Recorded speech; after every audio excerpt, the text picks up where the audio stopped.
퇴근하고 나서 강아지가 오면 되게 많이 반겨주시죠. 네네. 그리고 평소에 너무 예쁘니까 많이 안아주고 만지러 가고 계속 치대고 있고 약간 이런 일들이 잦으시죠. 맞아요. 근데 이런 것들이 강아지한테 되게 안 좋아요.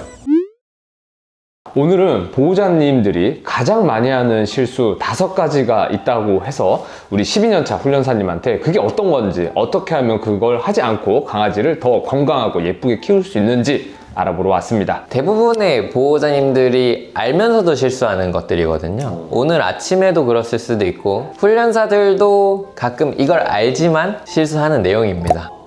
왜요? 미모 훈련사님. 엄청 귀엽죠? 너무 예뻐요. 이 친구한테 어떻게 하면 저희가 실수를 하는 건가요? 지금 저는 실수를 범하고 있는 거예요. 우리가 첫 번째로 이야기해볼 주제가 뭐냐면 쉴 새 없이 만지고 있는 우리의 손이에요. 네, 이렇게 훈련사도 실수하고 교육을 받은 보호자도 실수하고 안 받은 보호자 모두가 실수할 수밖에 없어요. 이렇게 예쁜 애기. 진짜. 보호자님, 훈련사들이 이제 교육하면 많이 하는 얘기가 너무 많이 만져주지 마라 예요. 첫 번째가. 왜냐면 이렇게 너무 많이 만져주는 게 자연스럽게 강아지한테 의존도를 높이기 때문이에요. 이러는 과정에서 자연스럽게 보호자도 강아지에 대한 분리불안이 생겨요. 보호자도 생겨요? 네, 보호자도 강아지에 대한 의존도가 높게 생겨요. 딱 보시면 엄청 애기 같고 예쁘잖아요. 이런 아이들한테 모성애가 안 나올 수가 없거든요. 어느 정도 이상 만져줬으면 이제 이 아이가 혼자 있을 수 있게 내려놓거나 혼자 엎드려 있거나 혼자 앉아 있을 수 있게 공간을 마련해 줘야 된다는 거예요. 근데 우리는 집에서 보면 어떻게 하고 있어요? 항상 계속 안아주고 있거나 내 무릎에 있거나 아니면 얘가 허벅지 옆이라도 붙어 있으려고 해요. 맞아요. 어느 정도는 괜찮아요. 당연히 우리가 이렇게 이쁜 애를 키우는 이유가 나랑 접촉하고 이쁘고 서로 사랑해주고 싶어서 키우는 건데, 근데 어느 정도 이렇게 만져주고 관심을 줬으면 이제 됐어, 이제 저리 가고 너랑 나랑 따로 잠깐만 거리를 두고 있자, 이거 정도는 할 수가 있어요. 이거를 노력해야 돼요. 끊임없이 노력해야 돼요. 얘를 어떻게 혼자 땅바닥에 내려놔요? 말이 안 돼. 하루에 20-30분 정도 이렇게 있는 거 괜찮아요.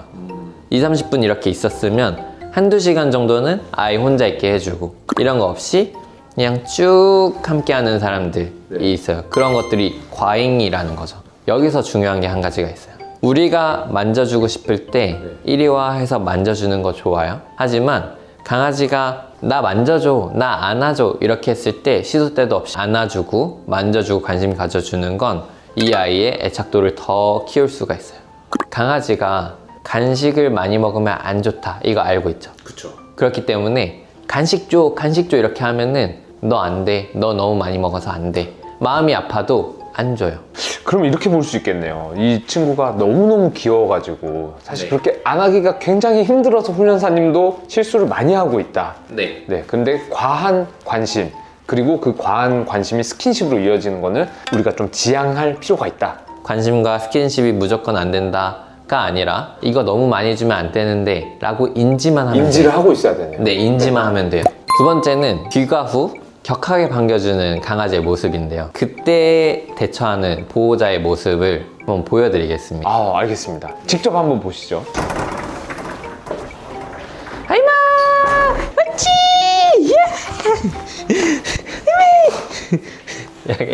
이렇게 하면은 아이들이 더 흥분하기 때문에 안 좋다. 하이마! 약간 이런 하이톤보다는 하이마 나 왔어, 약간 이렇게 차분한 말투. 그럼 진짜 제대로 귀가했을 때 강아지를 잘 반겨주는 모습이 어떤 모습인지 제가 한번 보겠습니다. 정석, 귀가의 정석이네요.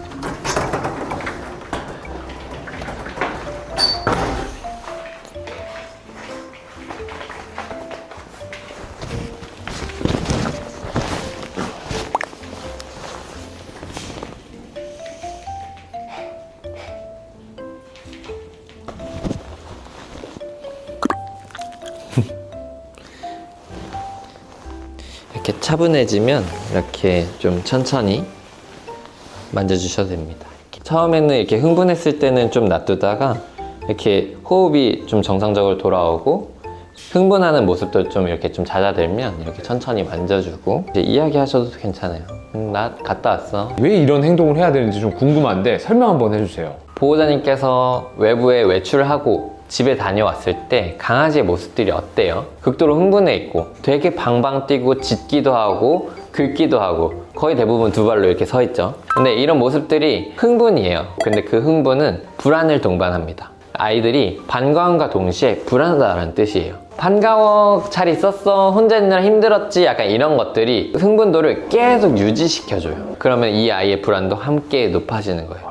근데 그런 거는 좋지 않다라는 거예요. 우리가 해줘야 될 건 뭐냐면 반갑기는 하지만서도 이 흥분되는 감정을 내려놓고 우리를 반겨줄 수 있게, 안정될 수 있게 기다려주라는 거예요. 우리가 그 자리에 앉아서 기다려주면서 스스로 컨트롤할 수 있게, 스스로 그 감정이 내려갈 수 있게 기다려주는 게 필요하다는 거예요. 잘못 알고 있는 방법 중에 하나는 그냥 관심을 주면 안 되니까 그냥 쌩 가버리고 할 일 하고 옷 갈아입고 막 이렇게 할 일 해버리면 강아지들은 더 관심을 가지려고 더 안달이 나겠죠. 그런 방법보다는 거실 한복판에 이렇게 앉아서 이 사람 위에 올라타기도 하고 자기가 스스로 뽀뽀하기도 하고 막 이렇게 하는데 보호자는 차분한 거예요. 왔어? 할머니 갔다 왔어? 약간 이런 차분한 강아지도 같이 안정적인 마음이 따라올 거예요. 세 번째 실수는 산책할 때 나타나는 실수입니다. 우리 보호자님들 이런 말씀들 되게 많이 하세요. 산책할 때만큼은 너 시간이니까 너가 하고 싶은 대로 해. 이것도 조금은 무책임한 이야기입니다. 이렇게 끌려가 주는 거는 그렇게 강아지들한테 좋지가 않아요. 그러면 어떻게 진행을 해야 되냐? 강아지한테 일정한 규칙을 알려주는 게 강아지한테도 훨씬 더 안정적인 감정을 줄 수가 있어요. 첫 번째는 걸을 때는 걷고 냄새 맡을 때는 냄새 맡는다. 냄새를 안 맡게 할 때는 줄을 좀 짧게 잡고 갈 거야, 걸어가자, 약간 이렇게 말을 했을 때는 이렇게 걸어갈 수 있어야 돼요.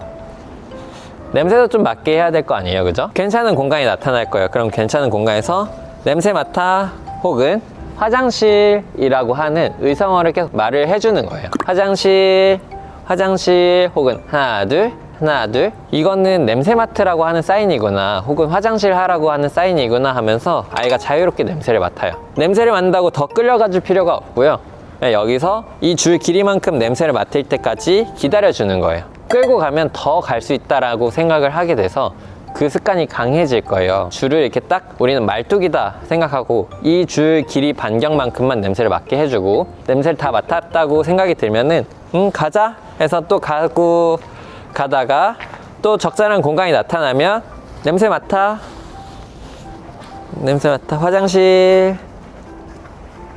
산책이 진짜 그냥 하는 게 아니네요. 네, 산책도 어떻게 하느냐에 따라서 끌고 당기고 하는 강아지가 될지, 낯선 대상을 보고 짖고 하는 그런 강아지가 될지, 아니면 나랑 행복하게 차분하게 걷는 강아지가 될지, 이거는 보호자가 어떻게 하느냐에 따라 달려 있거든요. 조금만 규칙을 가지고 산책을 하는 게 강아지한테 굉장히 큰 도움을 줄 수가 있어요.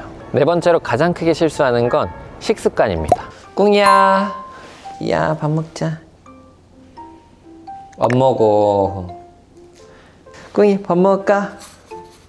밥에 전혀 관심이 없죠.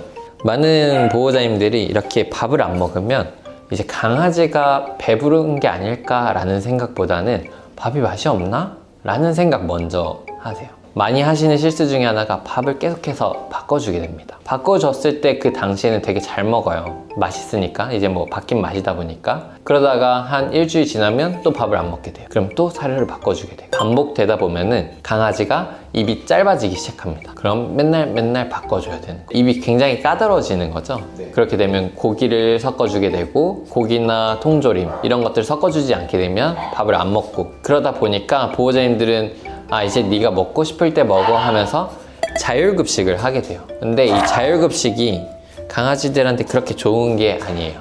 이런 식으로 그냥 방 한켠에 이렇게 계속 놔둬서 너가 먹고 싶을 때 먹어, 약간 이런 보호자님들이 많아요, 생각보다.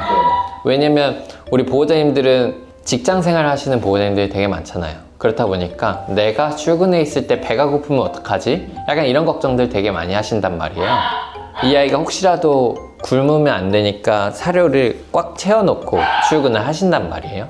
그런 상황이 많기 때문에 자율급식이 빈번하게 일어나는 것 같아요. 근데 밥은 안 먹으면 치워줘야 돼요. 아침 저녁만 줘도 강아지는 충분하거든요. 어린 강아지가 아니라면 아침 8시, 오후 8시 이렇게 2번만 급여를 해줘도 충분합니다, 사실. 그런 걸 잘 모르고 혹시라도 배가 고프면 어떡하나 라고 해서 자율급식을 해놓으면 조금씩 다 먹는 강아지들은 그렇게 많이 없고요. 자율급식을 하게 되면 오히려 강아지들이 먹을 거에 대한 가치를 못 느껴서 식탐이 없는 강아지가 될 수가 있어요. 강아지도 규칙적으로 밥을 먹는 게 건강에 좋아요. 밥을 안 먹으면 밥그릇을 치워줘서 아, 내가 이 시간 아니면 밥을 먹을 수 없구나 라는 걸 알려주는 게 좋고요. 공복토 같은 것들도 할 수 있는데 어릴 때 몇 번 공복토를 하는 게 낫지, 이런 식으로 자율급식을 해서 밥을 규칙적으로 안 먹는 아이들은 평소에도 공복토를 할 가능성이 높아요. 또 하나의 건강과 관련된 측면은 뭐냐면 가장 쉽게 컨디션 체크를 할 수 있는 게 얘가 밥을 잘 먹나 안 먹나예요. 아침에 일어나서 밥을 줬는데 밥을 잘 안 먹어요. 얘는 평소에 잘 먹던 애인데 좀 이상하네? 약간 이런 느낌을 찾을 수가 있잖아요. 저녁에 또 줬는데 안 먹어요.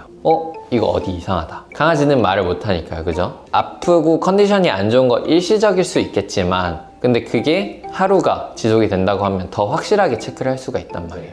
약간 그런 것들을 체크할 수 있는 기본적인 그런 요소가 아닐까. 두 번째, 이제 정신적인 건강 측면에서도 기본적으로 개라는 동물은 뭐 수만 년 동안 먹이 활동, 사냥 활동을 하면서 살아왔어요. 삶의 의미를 사냥을 통해서 혹은 먹이 활동을 통해서 찾아왔단 말이에요. 근데 사람이랑 함께 살면서 그런 먹이 활동을 할 필요가 없어졌어요. 그런 것들이 할 필요가 없어지다 보니까 어때요? 보호자한테 의지하기 시작했어요. 이런 먹을 것들이 끝없이 충족되다 보니까 보호자한테만 의존하기 시작했어요. 근데 이런 모습들이 전혀 좋지가 않아요. 그럼 그런 것들을 다시 되찾아주기 위해서 요즘 하는 것들이 뭐냐면 노즈워크죠. 이런 동기부여를 보호자가 뺏어간 거라고 생각을 해요. 그렇기 때문에 이 아이가 밥을 맛있게 먹을 수 있도록 보호자님께서 노력을 해주셔야 된다. 다섯 번째는 집에 놔두는 거를 너무 죄책감을 가지게 된 보호자님들에 대한 이야기인데요. 강아지들이 집에 혼자 있는 시간도 필요해요. 그리고 혼자 너무 많이 있어서는 안 돼요. 강아지를 키우게 되면 제일 많이 걱정하는 게 뭐냐면 얘가 혼자 있을 시간을 많이 걱정을 하시잖아요. 우리 강아지가 집에 혼자 있는 게 불쌍해서 조금의 분리불안이 있다 보니까 그게 너무 마음에 걸리는 경우가 있어요. 어딜 가든 데리고 다니려고 하시는 보호자님들이 있거든요. 이런 부분은 좋기는 하지만 동시에 피곤해하기도 해요. 강아지가 피곤해 한다고요? 네, 왜냐면 강아지는 하루에 12시간에서 16시간 정도 자는 편이에요. 계속 야외에 이렇게 돌아다니게 되면은 그렇게 채워지지가 않기 때문에 어떻게 봤을 때 예민해지는 경우가 종종 있어요. 왜 예민해지느냐? 보호자랑 함께하는 그런 모든 공간에서는 강아지가 계속 이렇게 잠을 잘 수 있으면 좋겠지만 그 공간에서 잠을 자더라도 깊게 자지 못하고 렘수면을 주로 하는 강아지들이다 보니까, 그리고 항상 같이 하기 때문에 보호자에 대한 의존도가 자연스럽게 높아진단 말이에요. 그렇기 때문에 모든 공간에 보호자랑 강아지가 함께 한다라는 거는 저는 좋지 않다고 생각을 해요. 제가 강조하는 건 뭐냐면 강아지가 자기 공간에서 혼자서 방해받지 않고 쉴 수 있는 능력이 필요해요. 거의 24시간을 나 이 친구랑 거의 붙어 다니고 싶어 네. 라고 하면은 사실 나도 힘들지만 그렇게 해주는 건데 강아지도 그걸 힘들어 한다는 거네요. 네네, 맞아요. 실제로도 코로나 이후에, 코로나 때 어땠어요? 거의 다 재택근무였어요. 재택근무 이후에 저한테 이제 문의 오는 대부분의 교육은 분리불안이었어요. 그리고 보호자님들 하는 이야기가 뭐냐면 이 아이는 원래 분리불안이 없었어요. 근데 코로나 직후에 항상 같이 있다가 저희가 나가려고 하니까 생겼구나 이게. 네, 분리불안이 생겼다, 약간 이런 말씀들을 하시는 거예요. 뭐든지 우리 강아지를 함께 하려고 하는 건 어쩌면 욕심일 수 있다라는 걸 말씀드리고 싶었어요. 그리고 우리 12년차 훈련사님께서 초보 견주들이 가장 어려워하는 부분을 시원하게 알려주실 건데 그게 바로 뭐냐면요, 배변 훈련입니다. 네, 배변 교육 문의가 되게 많은데 사실 배변 교육이 되게 쉽다 보니까 배변 교육으로만 교육을 안 나갈 때가 있어요. 왜냐면 교육을 갔을 때 되게 단순하고 쉽단 말이에요.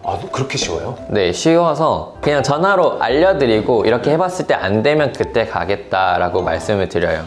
그 정도. 효과는 어떤가요? 배변 교육 효과는 좋습니다. 90% 이상. 여러분 근데 아직도 우리 집 강아지 좋아요, 구독 안 누르셨다면 소중한 정보를 다음번에 못 보실 수도 있습니다. 그러니까 구독과 좋아요를 눌러달라는 말씀을 이렇게 길게 했습니다. 이 좋은 훈련, 좋은 컨텐츠로 다음번에 뵙도록 하겠습니다. 다음번에 만나요. 네.